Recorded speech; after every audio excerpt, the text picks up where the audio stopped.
আপোনালোকে দেখিছে এইবাৰ ইলেকশ্যন মেনিফেষ্টত তেখেতসকলে টাইসমূহকে ধৰি 6 জনগোষ্ঠীক জনজাতিকৰণ কৰিম বুলি পুনৰ তেখেতসকলে প্ৰতিশ্ৰুতি প্ৰদান কৰিছে। গতিকে আমি তেখেতসকলৰ প্ৰতিশ্ৰুতি আমি সোঁৱৰাই দিছোঁ। আমাৰ আন্দোলন বিগত 4টা দশক ধৰি চলি আছে। আমি যিকোনো এটা নিৰ্বাচন, যিকোনো এখন অধিৱেশনৰ কাৰণে আমি অপেক্ষা কৰি থকা নাই। আমি চৰকাৰ যেতিয়ালৈকে আমাক জনজাতিকৰণ নিদিব তেতিয়ালৈকে এই চৰকাৰখনে শান্তি নাপাব। আৰু তেখেত ইতিমধ্যেই বিজেপি চৰকাৰে বহু প্ৰতিশ্ৰুতি দিছে। এই প্ৰতিশ্ৰুতিসমূহ তেখেতসকলে পূৰণ নকৰিলে শান্তিয়ে এবাৰ চৰকাৰ চলাব অসমত নোৱাৰিব। এই কথাটো স্পষ্ট কৰি দিয়া হৈছে।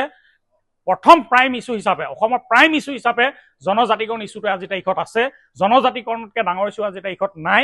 গতিকে জনজাতিকৰণ ইছ্যুটো অতি শীঘ্ৰেই, কাৰণ তেওঁলোকে যিটো সদ্যহতে কৈ থাকে যে বিদেশী আগ্ৰাসনৰ যিটো কথা কৈ থাকে, তাৰ সমাধানৰ বৈজ্ঞানিক উপায়, বিজ্ঞানসন্মত সাংবিধানিক উপায়টোৱে হ'ল জনজাতিকৰণ। 6 জনগোষ্ঠীক জনজাতিকৰণ কৰিলে অট'মেটিকলি অসমখন জনজাতীয় ৰাজ্য হ'ব। আৰু জনজাতীয় ৰাজ্য হ'লে অসমৰ খিলঞ্জীয়া লোকৰ বাবে বিধানসভাই হওক, সংসদৰে হওক, বা আমাৰ নিগম নিকায় বা স্থানীয় যিবিলাক আমাৰ পঞ্চায়ত বা আমাৰ পৌৰসভা, পৌৰ নিগম আছে, সকলো চিট 80% খিলঞ্জীয়া জনগোষ্ঠীৰ বাবে সংৰক্ষিত হ'ব। চাকৰি বাকৰি সংৰক্ষিত হ'ব, ভূমি অধিকাৰ সংৰক্ষিত হ'ব। গতিকে 6 জনগোষ্ঠীক জনজাতিকৰণ, টাইসমূহক জনজাতিকৰণ কৰাৰ প্ৰয়োজনীয়তা আছে। আৰু সেই প্ৰতিশ্ৰুতি চৰকাৰে পূৰণ কৰক।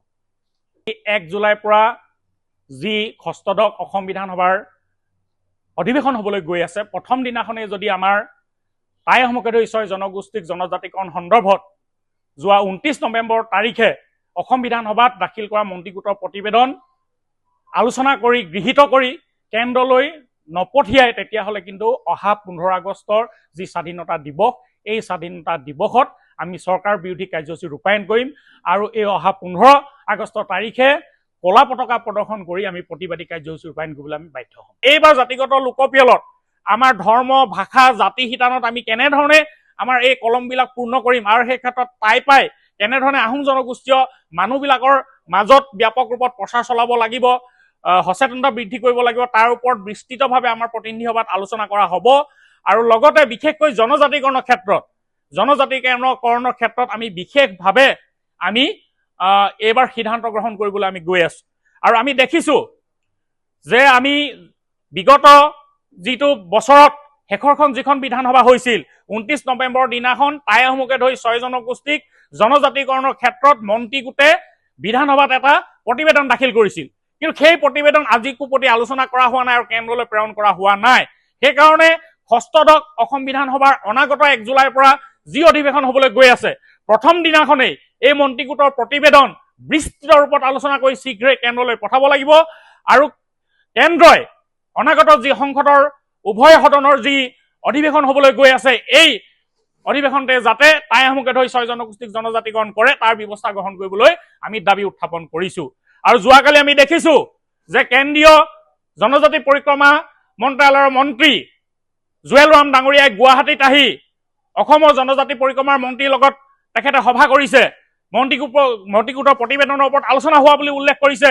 কিন্তু আজিকো প্ৰতি দুৰ্ভাগ্যৰ বিষয়, তেখেতৰ বক্তব্যৰ পৰা এটা স্পষ্ট হৈছে যে আমাৰ জনজাতিকৰণৰ বিষয়টো পূৰ্বৰ দৰেই গেঠালা মাৰি আছে।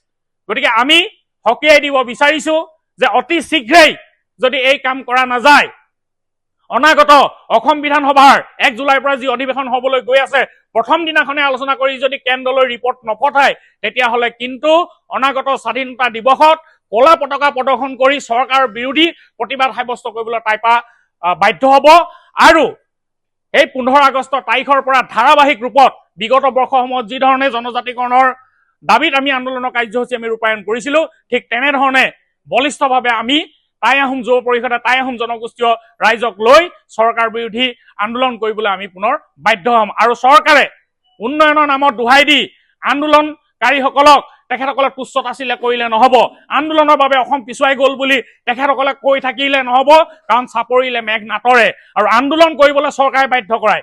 এইবাৰ নিৰ্বাচনৰ পূৰ্বে তেখেতসকলে আমাক যিবিলাক প্ৰতিশ্ৰুতি দিছিল, সেই প্ৰতিশ্ৰুতিৰ প্ৰতি সঁহাৰি জনাই আহোম ৰাইজে এইবাৰ হিয়া উজাৰি ভোট দিছে। 6 জনগোষ্ঠীয় ৰাইজে আজি এইবাৰ হিয়া উজাৰি ভোট দিছে। বিশেষকৈ বিজেপিক আহোমসকলে ভোট নিদিয়ে বুলি তেওঁলোকে দোষাৰোপ কৰিব বিচাৰে। এইবাৰ কিন্তু হিয়া উজাৰি ভোট দিছে, যিটো মুখ্যমন্ত্ৰীয়ে নিজে স্বীকাৰ কৰিছে।